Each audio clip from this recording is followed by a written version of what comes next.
Guardians of the Freaking Galaxy Volume 2. Okay, so I saw this movie yesterday with my kids and it's freaking awesome. So if you have read any negative reviews about the movie, I suggest that you ignore those reviews. Don't listen to critics. Why should you listen to critics? Okay, so if you saw the positive reviews, then focus on that because this movie is freaking awesome. And my daughter and I believe or think that this is a much better movie than the first Guardians of the Galaxy. Okay, so there's a lot of things that happened in this movie, and there are a lot of things to like about the movie. Unfortunately, for those who didn't like the movie, I didn't find anything not to like about the movie.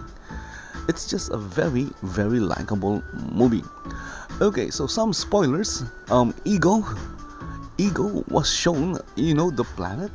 The Ego planet was shown with a face. How freaking insane was that? It's only for a very brief moment, but they did show the planet having a face, and it looks like the face in the comics. That was insane. And then the opening, well, you can say the opening with Ego on Earth is the opening, but I consider the battle with the dimensional creature. So they were in the sovereign domain or planet or wherever it is, and they fought this interdimensional thing, creature. So that was the opening, well, part of the opening, and it was really hilarious. It's really funny. It featured Groot dancing, yes, and he got mad when Drax destroyed the device thing. Okay, I don't know what to call that device. It's a device that plays music. I can't say it's a stereo or it's a speaker. It looks too high tech for that. So, but that sequence was really funny, and you can see while the other Guardians of the Galaxy were fighting this interdimensional creature, Groot was on his own dancing like he doesn't care anything for the world. Okay, so next is that they met Ego. He was flying on this egg-like ship while the Guardians were like being chased by the Sovereign. The reason why they are being chased is that Rocket Raccoon took some batteries. Okay, so they were hired by the Sovereign to protect these batteries from this interdimensional creature that feeds on these batteries. But after they did the mission, Rocket is very naughty. He took some batteries, and that was the reason why the Sovereigns were after the Guardians. Also, Nebula was with them. That was the price that they took after beating or defeating or killing or destroying the interdimensional creature. So Nebula was there because she was caught stealing the same batteries, and then from there they crash landed on some planet, and then they met Ego, and Ego he introduced himself as being Star-Lord's dad, and he took Star-Lord, Drax, and Gamora to Ego. Okay, so Ego is an actual planet. It has a brain, or it had a brain because they blew it up. And the humanoid Ego is just a representation of his physical representation, so he could move around, explore. There are like millions of Ego across the universe. Okay, so back in the planet, Rocket was caught by the Ravagers, and Yondu was also caught. Well, they were betrayed. Okay, Yondu was betrayed by the Ravagers because Baby Groot let Nebula escape. So Nebula fooled Baby Groot. She said she's going to help Rocket fight off the Ravagers, but that didn't happen. Why did Baby Groot believe Nebula? Of course, yeah, the answer to that is simple, because Baby Groot is still a baby, you know. Uh, then they were caught, and then there were mutiny. There was a mutiny. The Ravagers turned against Yondu, and Rocket, Baby Groot, and Yondu were captured, and they were taken as prisoners in the Ravagers spaceship or ship. And then those Ravagers who were loyal to Yondu were spaced. So it's a term that I learned by watching The Expanse. It's where they put you in an airlock, and then they open the other side, which is the vacuum of space, the side where the vacuum of space is, and then boom. So they killed a lot of Ravagers, those who are loyal to Yondu. Okay, so after that, Yondu escaped, and there was a very funny sequence with Baby Groot bringing them a lot of things. He's still a baby, and so he gets confused. But eventually they were helped by I forgot the name of the character. It's the character played by the director of the movie, Gunn, the brother. So I forgot the name of the character that guy, the brother of the movie played. So he remained loyal to Yondu, and he took the fin from his drawer. So that thing, the fin, that's the thing that controls the spear or the arrow. I'm not sure what to call that, or a wand, a magic wand. So that's the thing that controls that thing. And with that, they were able to escape, and they killed a lot of Ravagers. My goodness. Those Rocket and Yondu together are up. They are overpowered. And then they blew up the big Ravager ship, but before it eventually blew up, they escaped. So the Ravager ship like has like it's like two ships in one. So they have another ship that's connected to the Ravager ship.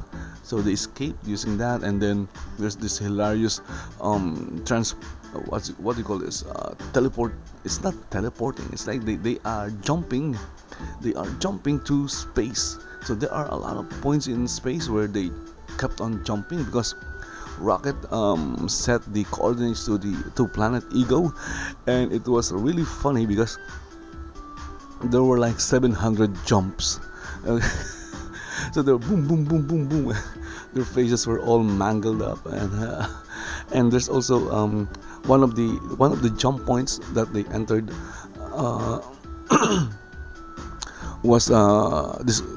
showed the Watchers. Yes, the Watchers are in the movie. Showed the Watchers with Stan Lee. Okay. Okay, so I'm not a comic book reader. I'm not a die-hard comic book fan, but I do know who the Watchers are, and I wasn't expecting to see them in this movie, and they were with Stan Lee. So I guess Stan Lee is not a Watcher because they just showed the Watchers with Stan Lee. So then they landed in well, they didn't land. They got into Ego, where Nebula went ahead of Yondu. There was she was the one attacking Gamora. In the trailers, you saw Gamora running, so that was the reason she was being attacked by her sister Nebula. Was on this Ravager ship. I forgot. It's the same ship used by Peter Quill, so it's a Ravager fighter, I think. Okay, so at that point, Ego was showing his plans of universal domination to his son, what to his son Star Lord or Peter Quill. Okay, so basically he needed Peter because he needed. So Ego is a celestial, so it's like an immortal, and he needed another celestial um, to complete his plans of universe, not global but universal domination. He wanted to destroy the universe and uh, recreate it the way he wants it. Okay, and that is why he created this physical representation of himself. So basically, Ego is just a big brain. It's housed in this planet. Okay, it's like your head. That's why the planet has a face. Okay, so he created this physical representation. He traveled across the universe. He created spawns of himself, by deceiving all these female alien beings. He made love to a lot of females. He's a true ladies' man. Unfortunately, none of his spawns inherited his gene as a celestial, except for Star-Lord. Spoilers, big spoilers there. Okay, so Star-Lord is half human and half celestial. Okay, so and Star-Lord was okay with this. He was going to help his father complete this big dream. But unfortunately, Ego, as the name implies, he has like a big ego. And Ego said that he was the one who planted who planted the tumor in Star-Lord's mother, and that ticked off or pissed off Star-Lord. Okay, so that awoke Star-Lord to this, like Star-Lord was like in a trance or something, because he was being shown Ego's plans for the universe. So he was in a trance, something like that, and that woke up, learning that his father Ego gave his mother the tumor. That woke him up, and then that got him pissed. He was really pissed. Okay, so I have a very long hair. Look at that. Yeah. And that got him pissed, and they had this, and that was the start of the falling out. Okay, so they had this like Dragon Ball Z battle. so Star-Lord was able to manifest his powers as a celestial, and they fought. So, and while they're fighting, Gamora learned. Mantis eventually told Drax that they are in danger, because Ego is using his spawns, his children, to power his big plans. So Gamora and Nebula, they eventually made up, because Nebula just wanted a sister. It's all about family. And they saw this dead aliens inside Ego. So they learned that they are in danger, and also Mantis told them what Ego's plan is, and then of course the battle start. Awesome battle sequence. Oh, they entered Ego using Yondu's ship. That the thing that has some wheels. So Rocket and Yondu and Groot with this one Ravager that is still loyal to Yondu. They arrived, and they used this ship this like mining ship with a really cool weapon system. The weapon system like that they have like globes and they travel around the ship, and then they fire lasers. So it's really cool. It's also overpowered. So they use that. They traveled inside Ego, and then of course Ego followed them, and then more battle. Okay, so it's a fight between father and son.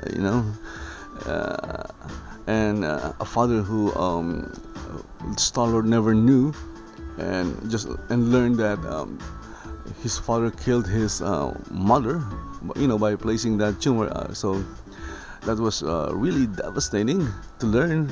So they were fighting, and of course their only chance of survival is to destroy Ego. It's a planet. How do you fight a freaking planet with a freaking face? So there's a lot of things I'm forgetting. Okay, so anyway, let's continue. And then Rocket used these batteries that he stole. So everything started with these freaking batteries that Rocket stole. So he used those batteries, and he created a bomb. You saw this in the trailer. He created a bomb, and he, of course, the opening inside Ego to Ego's brain is very small. Only Baby Groot can fit inside those openings. So he instructed Baby Groot to take take the bomb, and then bring it inside the brain, and then activate it. So there was this funny sequence where Baby Groot was like, "What? Didn't know." Keep pointing to the button that will immediately blow up the thing. But when Baby Groot got to the brain, he was intelligent enough to know that he must press the other button, and not the button he wants to press. Of course, that gave them like 5 minutes to escape, which they did. And still there's this battle between, and then one of the battle sequence that happened, as a planet, so as a celestial. So Star-Lord has the same powers as his father, but of course his father's been doing this for like millions and millions of years. So, and then in one of the battle sequence, so Ego manifested or created this big version of himself. Okay, and then Star-Lord created his own thing, and it was Pac-Man. So it was Pac-Man, the video game character Pac-Man versus this giant Ego version, and and then boom, they blew up. Okay. Also, of course, again they escaped, and when the bomb exploded, Yondu, Star-Lord was left behind, but Yondu was there. He saved Star-Lord, but unfortunately, okay, so this is the sad part of the movie. Yondu only had one space what's it called, spacesuit. Yep, it's a spacesuit. They have this really cool spacesuit. You just put this thing on your chest, and then it surrounds you with some kind of force field or energy field. He has only one rocket, and then one spacesuit. So he used the rocket to swoop to fly. He swooped Star-Lord and carried him into space, because the planet is going to explode. And but since both of them can't survive in space, even though Star-Lord is a celestial, because the planet exploded, Star-Lord lost all his celestial powers. Okay, so the planet was the thing that's giving him power. But since it's exploded, he won't be able to survive space. If he wanted to, he won't be able to create anything. So Yondu put the spacesuit to Star-Lord and then a vacuum of space. What happens? Yondu died, and it was a really really sad moment when Yondu died, and then Star-Lord realized that the father that he was looking for was not really Ego, because his father was already with him, was right beside him. It was the reason why Yondu never delivered. So basically, ego contracted with Yondu to get Star-Lord from Earth and bring Star-Lord to him. So that was the reason why Yondu never delivered Star-Lord to Ego, because he knows of Ego's plans. He wanted to use Star-Lord as a battery. You know, he needs at least two Celestials to complete his dream of universal domination.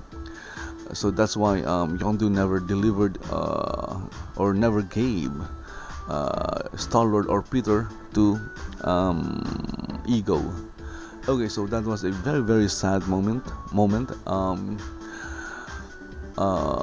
Yep, it's the moment that it's a moment where Star-Lord realized, or Peter realized, that who his real father is. It wasn't Ego, it was Yondu, because Yondu took care of him, and he taught him how to survive in space and all those things. And also Yondu was like disowned by the Ravagers in the beginning. Stallone was one of the original guardians of the galaxy. He has this. If you saw the character played by Stallone. I forgot the name of the character. Again, I'm not a big comic book nerd. I just like watching Marvel movies.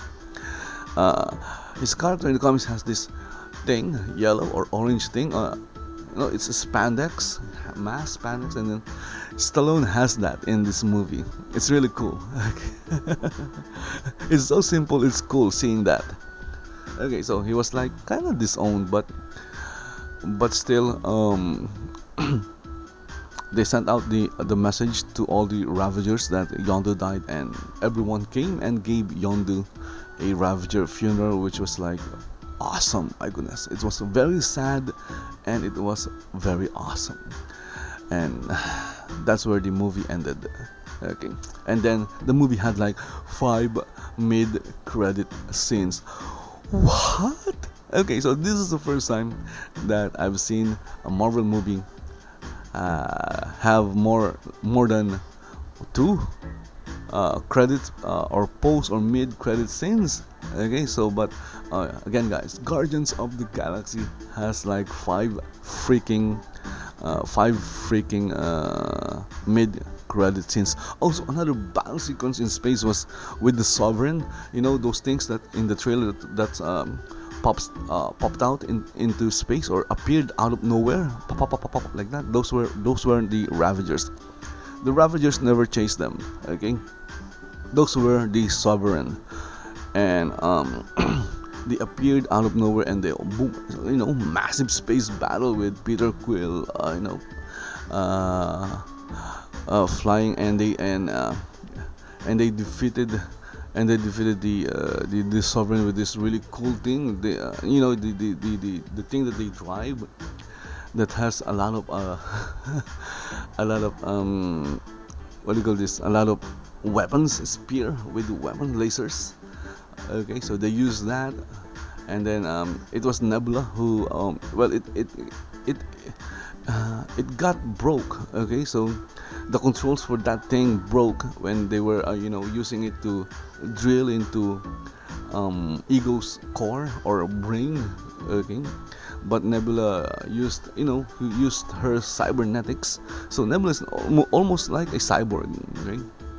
Used her cybernetics to control, or maybe repair those things, and then that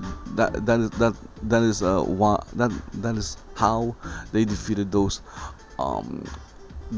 sovereigns. The queen was pissed off when that happened. Lasers were shooting all over the place, boom boom boom boom boom, and then the sovereign ships, fighters, pa, pa, pa, pa, pa, and no one died. Seriously, there were a lot of explosions in that a lot of ships got blown up, but no one died because the sovereigns were, they are very intelligent. They are flying those ships remotely. They're like drones. Okay.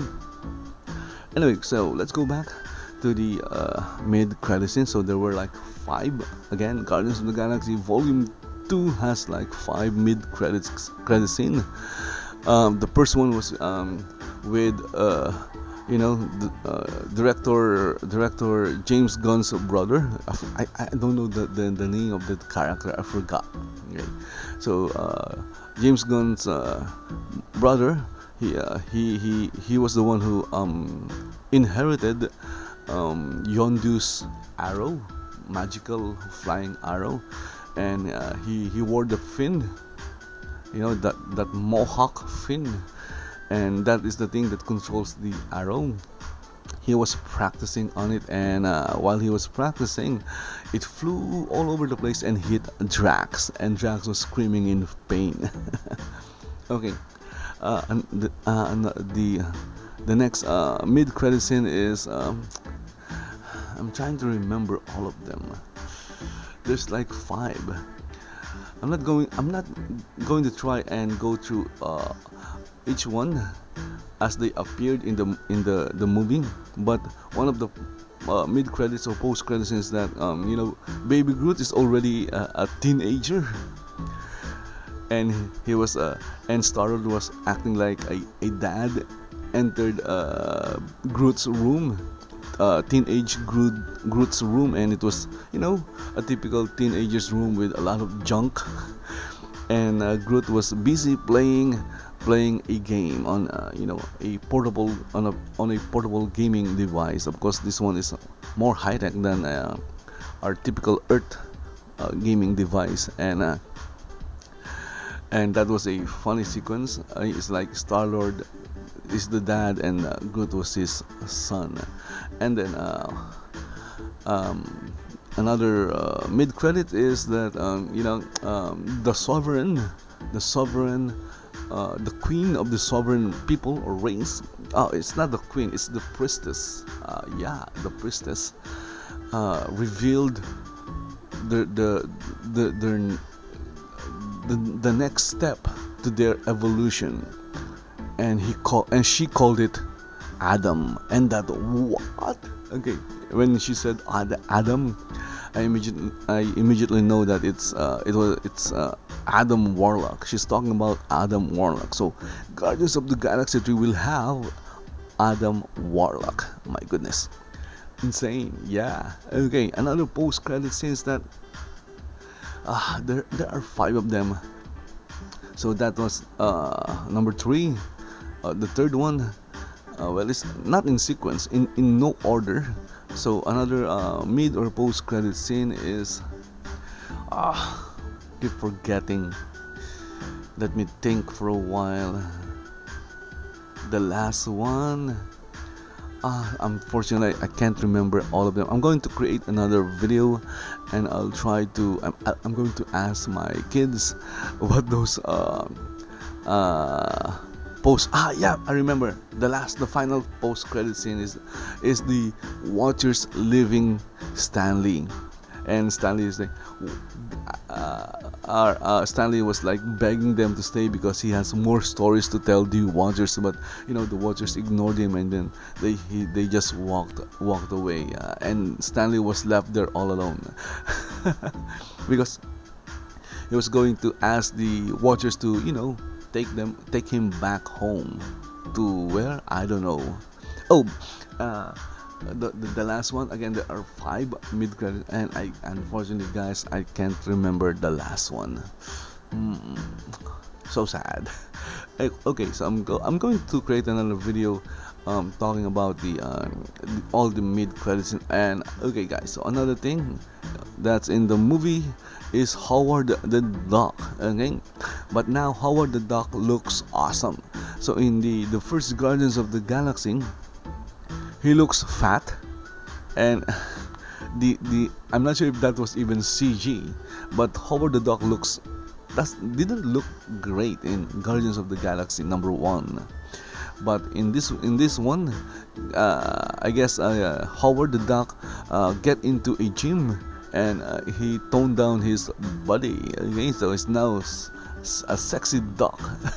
It's no longer a fat looking duck. Anyway, so what I'm trying to say is Howard the Duck is in the movie and he looks great. Okay, so I just went through the entire movie. I know I missed a lot of things, but it's up to you guys to learn what those things are. Okay, so and you will find that out if you go and watch the movie. Again, this is a very spoilery video, and and I revealed a lot of things. But I'm going to put that in the title. Okay, spoiler. Okay, so again, did I like the movie? Yeah, freaking yeah! I enjoyed the movie. My kids enjoyed the movie, and can't wait. Looking forward for Guardians of the Galaxy Volume 3. If I'm going to, okay, so some critics say they didn't like the music in this movie, and they can't remember any of the songs. Well, they are dead wrong. I liked all the songs, and if you watch it, you'll remember. Especially if you are a kid of the 80s, the music, the songs will be very familiar to you. Okay, so the last music was the one that they last played was Father and Son, and Star-Lord got a new music player. It's no longer a Walkman because his his dad destroyed his Walkman, but his other dad gave him a new music player, and this one is a more modern version one. It's not a smartphone, but it's a music player, and it has like 300 songs. And Star Lord was mind blown when he learned that 300 songs, and the first songs that he played was Father and Son, and it was very appropriate for the moment. It was during the funeral of Yondu, story of a father and son. So again, Guardians of the Galaxy is a story of family, specifically a story of a father and a son. Okay, so guys, so I'm going to give if I'm going to give Guardians of the Galaxy Volume 2 a rating, I'm going to say I'm going to give it a 9.5. Okay, because I really enjoyed it. I really liked it.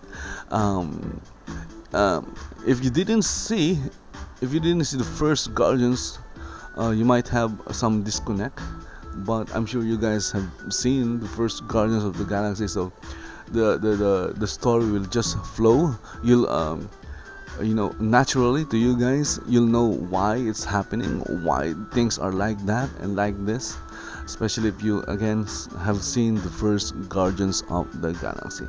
Okay, so rating for this movie is 9.5. It's not perfect, no movie is perfect, but to me it's a 9.5 movie. Okay, so guys, hope you enjoyed watching this review, recap, or whatever it is called. And if you enjoyed it, then like the video, share it to your friends, and subscribe to my channel. So my name is R.O.M, okay, and thank you for watching, and bye bye.